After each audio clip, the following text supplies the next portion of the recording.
Welcome once again. मैं संजय और एक बार फिर मैं आपके पास कुछ सेल्स की टिप्स लेके आपके पास आया हूँ। मैं आपको ये बताने वाला हूँ कि कैसे आप अपनी सेल्स को ग्रो कर सकते हैं, कैसे आप उन चीज़ों को पता कर सकते हैं जो चीज़ें जानना सेल्स के लिए बहुत ज़्यादा ज़रूरी है। एक बात तो तय है कि बहुत ज़्यादा लोग स्ट्रगल करते हैं सेल्स में, उन्हें बहुत ज़्यादा दिक्कत होती है सेल्स में, और मुझे भी स्ट्रगल ही करना पड़ता था पहले। लेकिन जब से मैंने सीखना शुरू किया सेल्स के बारे में, जब मैंने जानना शुरू किया सेल्स के बारे में, तो ये जो प्रॉब्लम थी वो धीरे धीरे कम होती गई। तो यहाँ मैंने सोचा कि जो चीज़ें मैंने सीखी हैं मैं उन्हें आपके साथ शेयर करूँ, सो दैट कि आपकी भी उसमें हेल्प हो सके और आप भी सेल्स में कुछ धीरे धीरे आगे बढ़ सकें।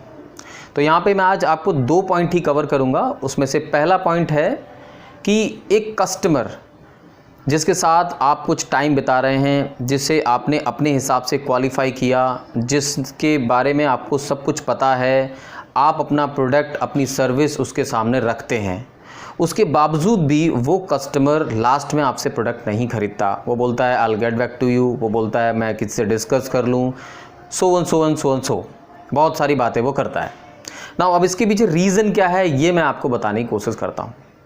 ओके, ये बात आप बिल्कुल रिलेट कर पाओगे, एकदम कॉमन बात बता रहा हूँ मैं आपको, बिल्कुल रिलेट कर पाओगे जो मैं अगला वर्ड बोलने जा रहा हूँ। वो ये कि जहाँ पर भी आप ऑनलाइन फ़ोन पे सेल करते हो, वहाँ सुबह सुबह हमारे मैनेजर्स, हमारे टीम लीडर्स या और बहुत सारे लोग हमें सेल्स के लिए मोटिवेट करते हैं और कहते हैं कि हम सेल्स निकालें, सेल्स को इस तरह से निकालो, सेल्स ज़रूरी है, सो एंड ऑल। वो हमें बहुत कुछ बताते हैं जो हमारे ही हमें ही हेल्पफुल करता है, हमारे लिए ही हेल्पफुल है ना। लेकिन यहाँ एक प्रॉब्लम क्रिएट हो जाती है कि वो एक दबाव भी, जितने भी लोग हैं एक प्रेशर मान लेते हैं कि आज सेल निकालनी है, आज सेल निकालनी है। हमें ये कई बार बोला भी जाता है आज सेल निकालनी है। अब जब इस मेंटालिटी के साथ हम मार्केट में उतरते हैं या फिर जब हम कॉल करते हैं या फिर हम किसी से मिलते हैं कि आज सेल निकालनी है, यही प्रॉब्लम है। अब क्या होता है कि जैसे ही कोई प्रॉस्पेक्ट हमें मिला तो हम थोड़े से ग्रीडी हो जाते हैं, हम पूरे कन्वर्सेशन को बातों से भरते हैं, ट्राई करते हैं, बोलते रहने की कोशिश करते हैं, अपने बेनिफिट्स बताने की कोशिश करते हैं। सर ये मिलेगा, ये मिलेगा, ये मिलेगा, ये होगा, ये होगा, नहीं लोगे तो ये होगा, वो होगा, ये सब हम उसको बता रहे हैं। कस्टमर भी बोल रहा है यस, हाँ जी सही कह रहे हो, ठीक बात है। लेकिन सब कुछ समझने के बाद कस्टमर कुछ ऑब्जेक्शन भी रेज कर रहा है, उसके आंसर्स देने के बाद भी कस्टमर बोल रहा है ठीक है, मैं सोचता हूँ, मैं बताता हूँ। अब मेरा सवाल आपसे ये है कि ऐसा क्यों है, क्या हुआ जो कि कस्टमर इतना एफर्ट्स मारने के बाद, सुबह इतने अच्छे मोटिवेट होने के बाद, पूरा नॉलेज लेने के बाद, एक्सपीरियंस्ड होने के बाद भी कस्टमर ने आपसे नहीं लिया इस अप्रोच से, और रेगुलर यही होता है। तो होता ये है कि कस्टमर को बड़ी जल्दी ये दिख गया कि आपको कस्टमर के प्रॉब्लम में इंटरेस्ट नहीं है, आपको कस्टमर के पैसे में इंटरेस्ट है। क्योंकि आपको सुबह मीटिंग मिली है, क्योंकि आपने सुबह ही ये वाली बात दिमाग में लाई है कि आज सेल निकालनी है, तो आप निकाल रहे हो। आप जब कॉल पे हो आप काम नहीं हो, कंपोज नहीं हो, रिलैक्स नहीं हो, आप उसको स्मूथली नहीं चलने दे रहे हो, आप प्रॉब्लम्स को नहीं समझ रहे हो, आप अपने प्रोडक्ट के बारे में बता रहे हो, अपनी कंपनी के बारे में बता रहे हो, अपने बारे में बता रहे हो, लेकिन कस्टमर्स नहीं सुनना चाह रहा, आपको पता भी नहीं चल रहा। कस्टमर उधर से कुछ रिस्पॉन्स भी नहीं कर रहा और आपको पता भी नहीं चल रहा। अब क्योंकि कस्टमर ने ये देख लिया कि इसको इंटरेस्ट मेरे पैसे में है, और इतना एफर्ट मारने के बाद आप इमोशनली कनेक्ट हो गए, और जब वो व्यक्ति आपको मना करता है या हमें मना करता है तो हम फ्रस्ट्रेट हो जाते हैं। उस वक्त हमें बहुत दुख होता है, बहुत परेशानी होती है। इसीलिए सेल्स पर्सन ज़्यादातर आपको बहुत हैप्पी नहीं मिलेंगे, थोड़े से सैड ही होंगे, क्योंकि उन्हें रिजेक्शन का सामना बहुत ज़्यादा करना पड़ता है।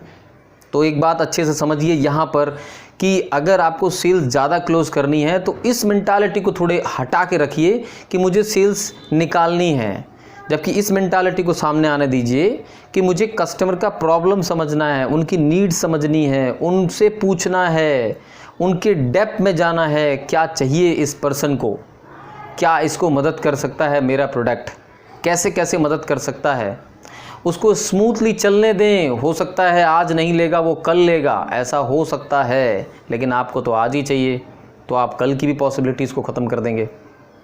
तो उसको ये समझ में आ जाता है कि ये एक ऐसे मतलब ऐसा बिहेव कर रहा है, ये कि इसे मेरे पैसे में इंटरेस्ट है, ये लालची व्यक्ति है, तो वो आपके साथ कोई डील नहीं करेगा, कोई डील नहीं करेगा, क्योंकि उसे उसमें कोई इंटरेस्ट नहीं है। वो समझ पा रहा है इस बात को। आप भी इस बात को समझ पाइए कि कस्टमर को अगर दिख गया, कैसे भी वाइब्रेट हो जाता है आपके अंदर भीतर। आप जैसे ये मन में लाएंगे कि कस्टमर मिल गया, मैं इसे बेच सकता हूँ, अंदर एक वाइब्रेशन होगी और वो वाइब्रेशन अचानक से उसके पास पहुँच जाएगी, फ़ोन पर ही पहुँच जाएगी कि ये मेरे पैसे में इंटरेस्टेड है, और आपका प्रोडक्ट नहीं बिकेगा। आप फ्रस्ट्रेट हो जाओगे, 1 घंटे के बाद भी आप फ्रस्ट्रेट ही रहोगे। तो ये एक पॉइंट था जो मुझे आपको बताना था। नाउ अब इसमें आप जो जितना बेहतर कर सकते हैं उतना बेहतर आप करें।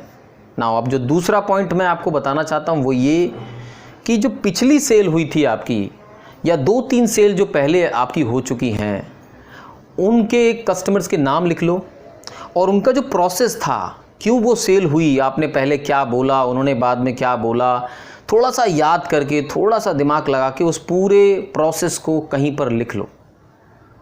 आप देख पाओगे उसमें आप बहुत रिलैक्स थे, उसमें आप कस्टमर की प्रॉब्लम समझ रहे थे और उसमें आपने कस्टमर को सॉल्यूशन दिया था। इस वजह से वो प्रोडक्ट बिका था। आप बिल्कुल जल्दबाजी में नहीं थे प्रोडक्ट बेचने के, जबकि आप सिर्फ इस बात में इंटरेस्टेड थे कि कस्टमर का क्या प्रॉब्लम है। अब ये अलग बात है, ऐसा हो सकता है कि कस्टमर ने अपनी प्रॉब्लम आपको खुद ही बता दी हो, तो वो भी आप लिख लो। तो 2-3-4 जो पिछली सेल की हैं उनको लिखो किसी जगह पर, लिख के समझो कि मैंने ये सेल किया कैसे। अब सेम फार्मूला अब आगे के लिए यूज़ करो, हो जाएगा, आप सेल ज़्यादा कर पाएंगे।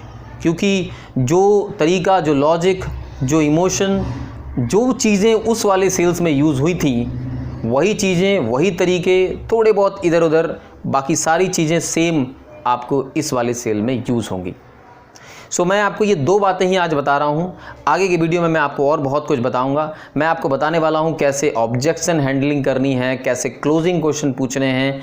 आपको बहुत इंटरेस्टिंग चीज़ें इस चैनल पे मिलने वाली हैं। मैं संजय हर बार आपके लिए सेल से रिलेटेड वीडियो लाता रहता हूं। सो अगर आप इस चैनल पे नए हैं, सब्सक्राइब कीजिए मेरा चैनल। वीडियो अगर आप देख रहे हैं तो प्लीज़ कमेंट कीजिए, सो दैट मैं ये पता कर पाऊँ कि आपको एग्जैक्टली चाहिए क्या और किस तरह की प्रॉब्लम्स आप फेस कर रहे हैं। बिकॉज अभी तो मैं यही देख पा रहा हूँ कि जो मेरी समझ में आ रहा है वो मैं आपको डिलीवर कर रहा हूँ।